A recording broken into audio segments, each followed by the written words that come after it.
Student, now we are going to discuss the moving coil galvanometer, which is a very important part of the magnetic effect of current. Moving coil galvanometer, a device used to detect or measure the small amount of current, is the moving coil galvanometer. What is the principle? Principle: when a current carrying loop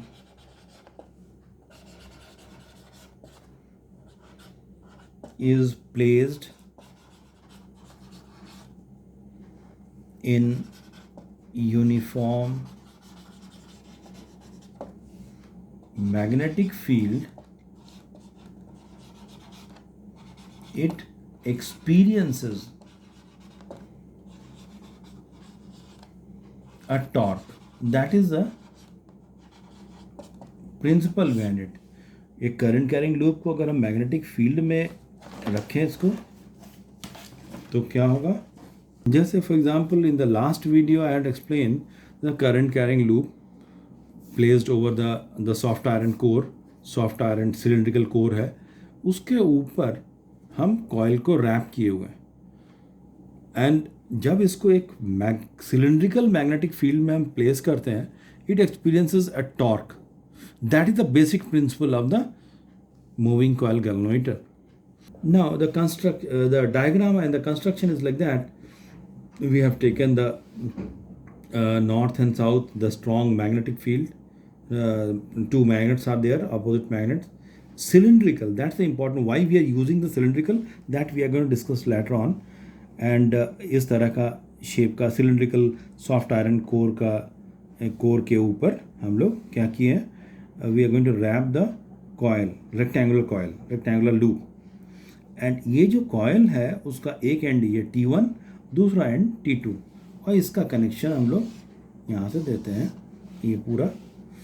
और यहाँ पर ऊपर में यहाँ पर एक pointer लगा रहता है और साथ में स्केल. ये अरेंजमेंट है.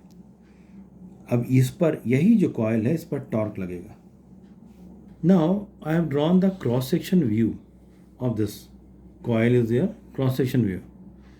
This is the soft iron core over which this line is representing the number of turns of the coil. This is the cylindrical magnet I have taken. So in case of cylindrical magnet, the direction of the magnetic field is like that. Here it is in this way, here it is in this way, here it is in this way. Means the direction of the magnetic field is different at the different points.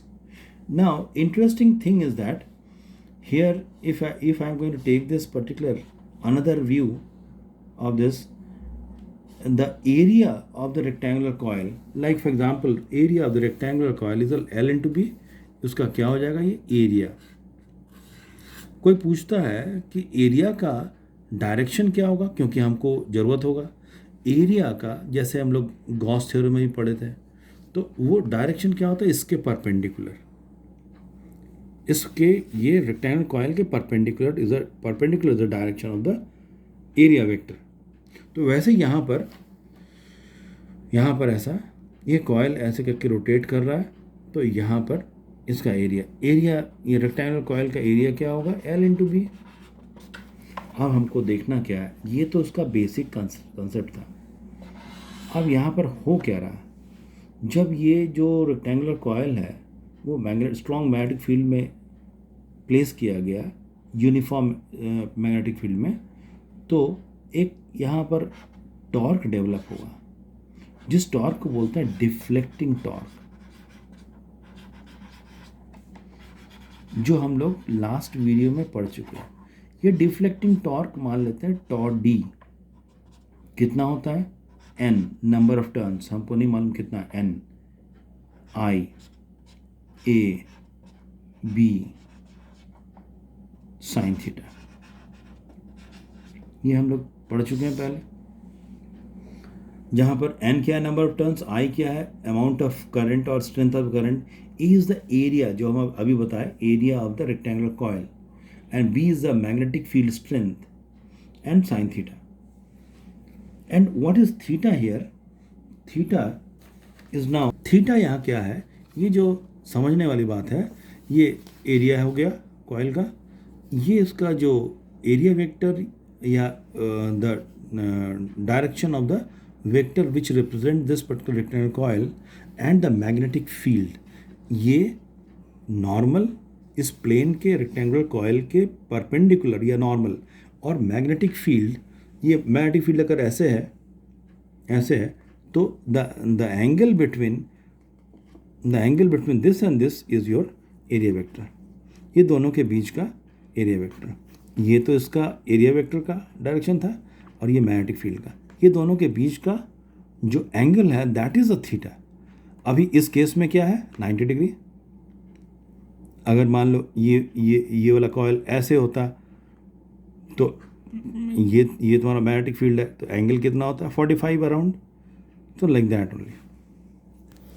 अब यहाँ पर ये जो deflecting torque है that is your से the number 1 torque NIAB sine theta.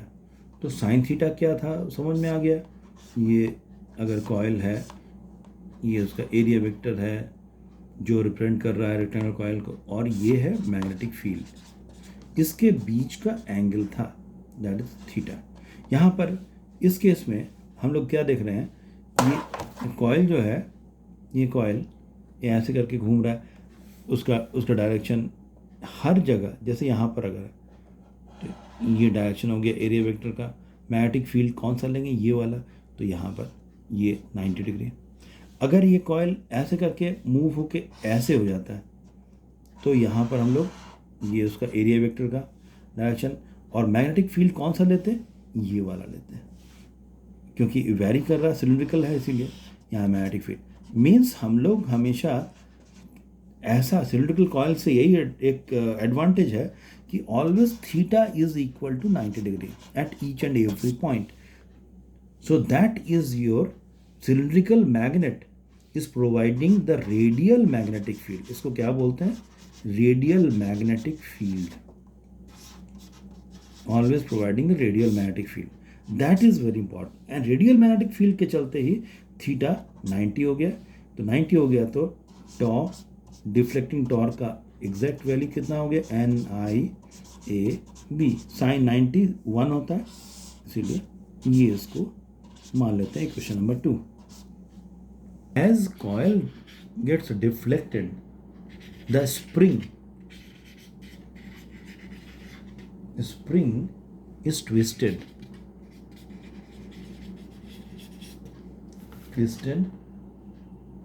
and a restoring torque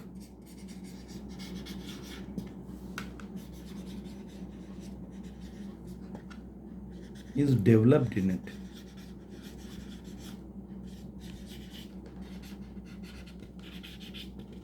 अब यहाँ पर स्प्रिंग कहाँ से आ गया, वो जो कैसे कॉयल था रेक्टेंगुलर कॉयल ऐसे ऐसे जो कि सॉफ्ट आयरन कोर के ऊपर था, यहाँ पर एक स्प्रिंग रहता है, स्प्रिंग, और उससे वो पॉइंटर अटैच रहता है, क्या पॉइंटर। तो वो स्प्रिंग जैसे कॉयल मूव करेगा स्प्रिंग भी मूव करेगा, तो होगा क्या, स्प्रिंग जैसे ट्विस्ट हुआ एक restoring torque that's important is developed in it. And this restoring torque क्या होता है, जैसे यहाँ पर अगर मान लीजिए ये स्प्रिंग है, जैसे ये ट्विस्ट हुआ तो अपने आप एक टॉर्क डेवलप हो जाता है। अब इसका वैल्यू हम लोग कैसे निकालेंगे, रीस्टोरिंग टॉर्क,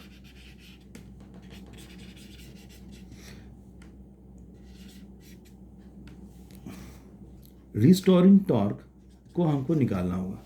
तो हम ऐसा मान लेते हैं कि K is the restoring torque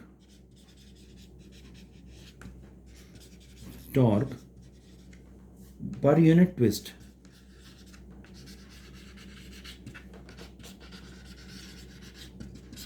unit twist में रीस्टोरिंग टॉर्क हो रहा है K, ये हम लोग मान लिए। तो therefore restoring torque restoring is equal to, अगर मान लेते हैं फाई डिफ्लेक्शन हो रहा है तो K into 5, that is your restoring torque. तो डिफ्लेक्टिंग टॉर्क उसको घुमा रहा है और रिस्टोरिंग उसको वापस ला रहा है। तो अल्टीमेटली ये दोनों जब इक्वल हो जाता है, ये दोनों तरह का टॉर्क, तब वो इक्विलिब्रियम आता है। तो इक्विलिब्रियम ऑफ द कॉइल, जब इक्विलिब्रियम आता है तो 2 इक्वेशन और 3 इक्वेशन दोनों इक्वल हो जाएगा। Equation number 2 and 3 means deflecting torque is equal to restoring torque. दोनों का वैल्यू कितना कितना था, NIAB साइन 90 था, 1 हो गया, NIAB is equal to restoring torque, इसका वैल्यू K इंटू 5। तो I इज इक्वल टू कितना हो जाएगा, K बाई NAB इंटू 5, कितना होगा ये K बाई NAB, ये एक कांस्टेंट है। K बाई NAB इसको हम लोग बोलते हैं गैल्वेनोमीटर कांस्टेंट, कैपिटल G से डिनोट करते हैं। तो यहाँ पर हो गया I is equal to capital G into 5। That means I is directly proportional to the deflection phi and this is the linear. I is directly proportional to phi का मतलब क्या है, that is your linear dependence, linear dependences है। So therefore we are using the linear scale, इसीलिए हम लोग linear scale का use करते हैं। तो करंट उतना ही होगा जितना डिफ्लेक्शन होगा, उसका डायरेक्ट प्रोपोर्शनल है इसीलिए। And G is what, G is a galvanometer constant. इसको क्या बोलते हैं, galvanometer constant, galvanometer constant. I का वैल्यू कितना आया, K बाई NAB इंटू 5, इतना है। यही बेसिक प्रिंसिपल है मूविंग कॉइल गैल्वेनोमीटर का।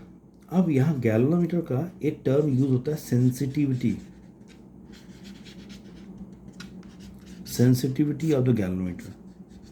The meaning of the sensitivity, A galvanometer is more sensitive, is said to be sensitive if a small current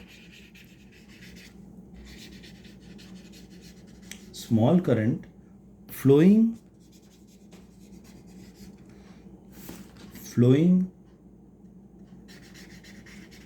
through the coil of the galvanometer produces a large deflection।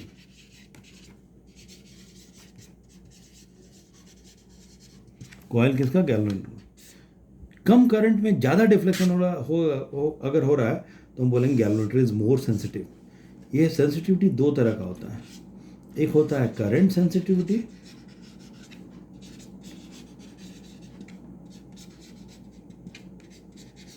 और दूसरा होता है voltage sensitivity.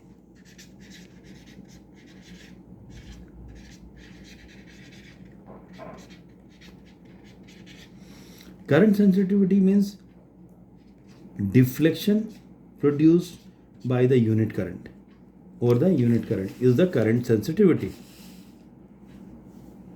Current sensitivity means deflection produced per unit current, तो phi by I। तो अगर हम लोग यहाँ पर इसका वैल्यू पुट करते हैं तो phi है यहाँ पर, phi I का वैल्यू यहाँ पर कितना था, K by NAB इंटू 5। तो यहाँ पर ये 5 कैंसिल हो गया, NAB ऊपर आ गया, NAB बाई K। तो ये हुआ करंट सेंसिटिविटी। तो यहाँ पर अगर क्वेश्चन आता है करंट सेंसिटिविटी अगर बढ़ाना है, if you want to increase the current sensitivity, increase करने के लिए क्या क्या उपाय हो सकता है, यही वाले फॉर्मूला से, N नंबर ऑफ टर्न्स ज़्यादा होना चाहिए, number B area of the rectangular coil ज़्यादा हो तो करंट सेंसिटिविटी ज़्यादा होगा, and number C B strength of the magnetic field अगर ज़्यादा है तो भी करंट सेंसिटिविटी ज़्यादा होगा। एंड नंबर डी, अगर के का वैल्यू कम है तब भी करंट सेंसिटिविटी ज़्यादा होगा। Second is your voltage sensitivity. The deflection produce per unit voltage is your voltage sensitivity. तो 5/V इज इक्वल टू क्या होता है, I इंटू आर। अब यहाँ 5/I का वैल्यू फिर हम वही पुट कर रहे हैं, K/NAB इंटू आर। यहाँ 5 भी था, अच्छा 5 को हम लोग ऐसे लिखते हैं 5 इंटू आर। तो 5 कैंसिल हो गया, तो यहाँ क्या बचा, NAB ऊपर आ गया by K into are.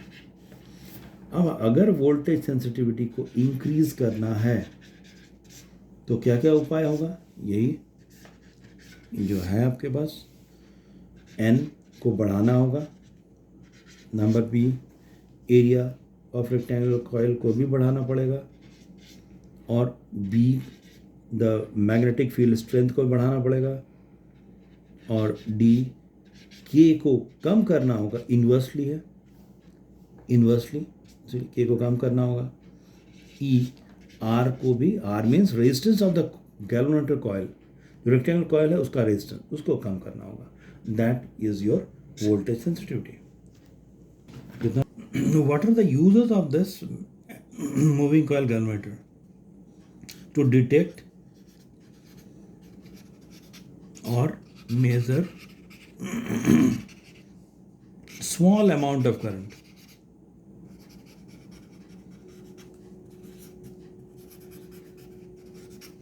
And another use, it can convert into ammeter. हम मूविंग कॉइल गैल्वेनोमीटर को एमीटर एंड वोल्टमीटर में कन्वर्ट कर सकते हैं। एमीटर और वोल्टमीटर दोनों में कन्वर्ट कर सकते हैं। किसको, moving coil galvanometer, okay, MCG। अब एमीटर क्या होता है, वोल्टमीटर क्या होता है, एमीटर होता है, ammeter is a device which measure the current and voltmeter is a device which measure the potential difference. So first one is how we are going to convert MCG means Melbourne Cricket Ground नहीं है, moving coil galvanometer, okay, to ammeter। इसको हम लोग convert कर रहे हैं किसको, moving coil galvanometer को एमीटर से, ठीक है। अब देखिए यहाँ पर कैसे कन्वर्ट कर रहे हैं। ये गैल्वेनोमीटर लिए and this is the resistance. ये जो रेजिस्टेंस हम लोग यहाँ यूज़ कर रहे हैं that is your low value resistance, इसको शंट बोला जाता है। तो हम लोग क्या करते हैं, ये एस को शंट है, शंट का मतलब होता है लो वैल्यू रेजिस्टर।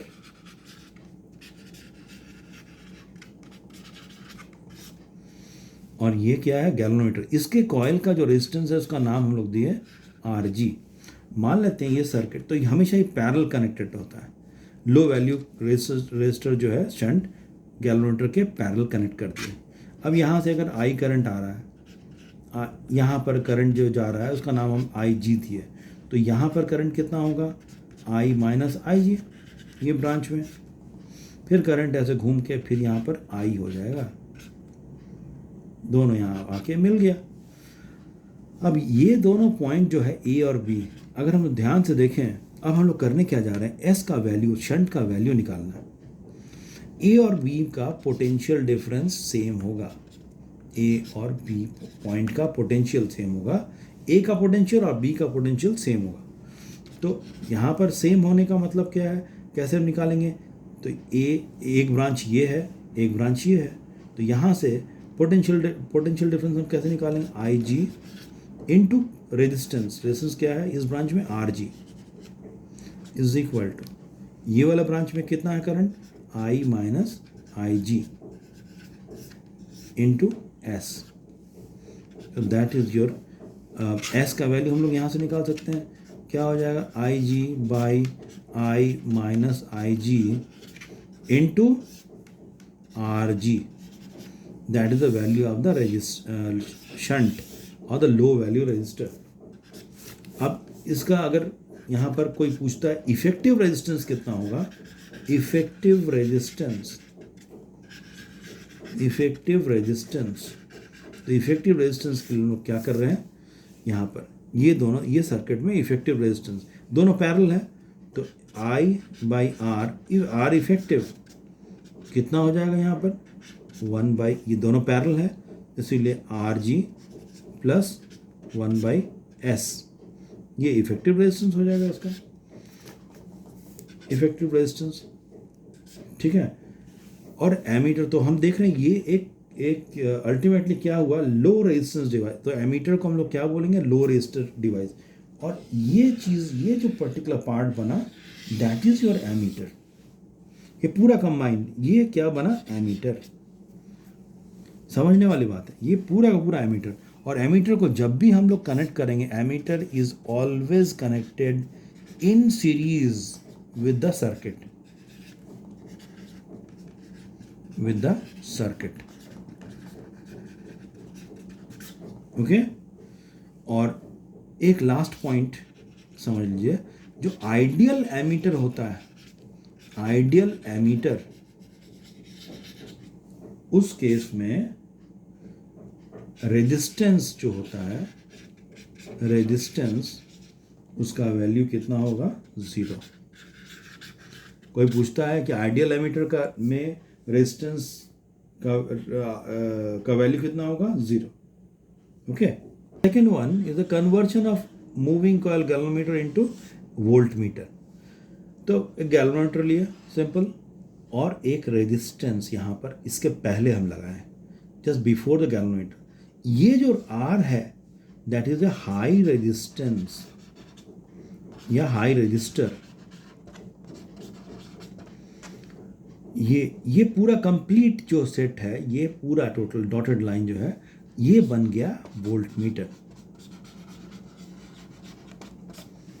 ये कंप्लीट वोल्टमीटर। मान लेते हैं आई करंट यहाँ से फ्लो कर रहा है, तो यहाँ पर तो इस पॉइंट पर, इस पॉइंट पर टोटल पोटेंशियल कितना होगा, पोटेंशियल इज इक्वल इसके अक्रॉस, इसके अक्रॉस, तो V कितना हो जाएगा, इसके अक्रॉस मान लेते हैं यहाँ पर आपका IG, हम ये करंट का नाम दिए है IG, ये करंट जो फ्लो कर रहा है, IG into R plus IG into R G क्या है, RG is the resistance of the galvanometer. ठीक है, तो यहाँ पर IG हम लोग कॉमन ले लेते हैं, क्या बचा यहाँ पर R प्लस RG,